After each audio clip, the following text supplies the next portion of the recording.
Good morning, good morning, good morning. It's Dr. T from Elegant Coaching.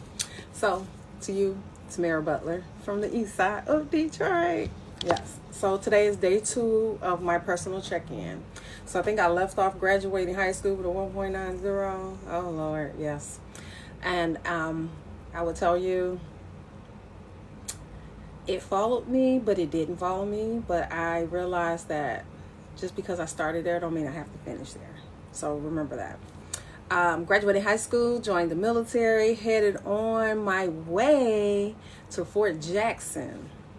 Now, I've traveled before, but going to Fort Jackson, and it was something, right? Anybody who have trained at Fort Jackson, especially for basic, if you know, you know. It was where I ran into some awesome women of all races, all ages, joining the military for all different reasons, and that's where the book come from as well. You know, some of the encounters I had with these women as we go through basic training.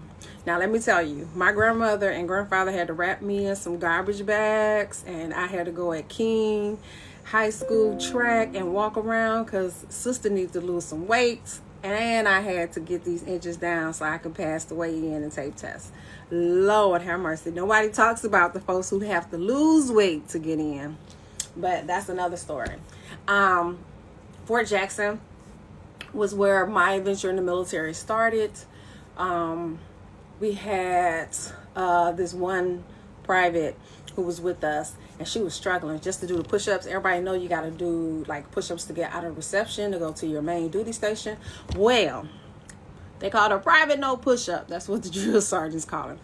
And back in that day in 94, those drill sergeants was brutal, yelling, all that good stuff. But when you think about it now, they broke you down to build you up. They broke you down to give you the resiliency, the discipline, the care, and just build out what you already had started as coming into adulthood to join the military, right? So her name was Private No. We called her Private No Push-Ups. Girl was struggling. She was from South Carolina. And I would tell you she was the sweetest person ever, but she was really trying to get this push-up to get out of reception. Like, we were helping her in the barracks. Because we were layovers, and everybody know a layover is someone who has to stay an extended amount of time and wait for the class to build up before they can send us over to the actual side where training actually starts. So the reception center was cool, you know. We still had to get up early in the morning. We still did a little PT. We still, had to wear those PT uniforms. We had to put away our civilian clothes. But Private No Push-Up was from South Carolina. Southern as Southern can be. But she was the sweetest person. So we helped her as a group of ladies. We were helping each other, trying to figure it out, right?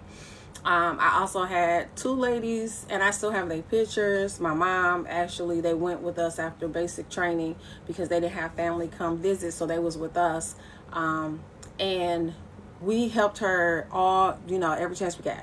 We made her do push-ups on the wall to strengthen her arms. We made her, hey, come on, let's get this together. We worked with her, we pushed with her, and she made it out of the reception.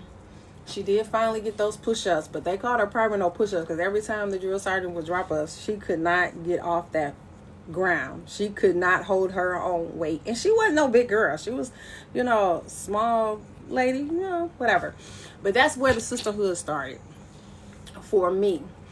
And coming into it, I didn't realize that I was going to establish such steady, hard, fast relationships with people that was trying to just accomplish or move on or, do things in life.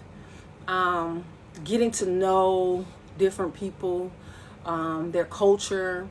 It was an experience because we all have, different reasons we joined the military. Once again, I graduated high school with a 1.90. And don't get it twisted. I got accepted into college. Yes, I did. I got accepted in a couple colleges. My grades may have been low, but baby, I wrote a paper identifying why I would be an awesome candidate to join, to be selected for whatever college. And I did get accepted in 2 colleges, actually 3. And decided not to go because I didn't want to waste my time, the school time, a slot that someone who really wanted to be in college could take, and also money, right? Money was always an issue, but it is what it is. So I joined the military, just like the other ladies that was with me. They joined the military. Either they had children or they wanted a different environment. They was leaving from small towns.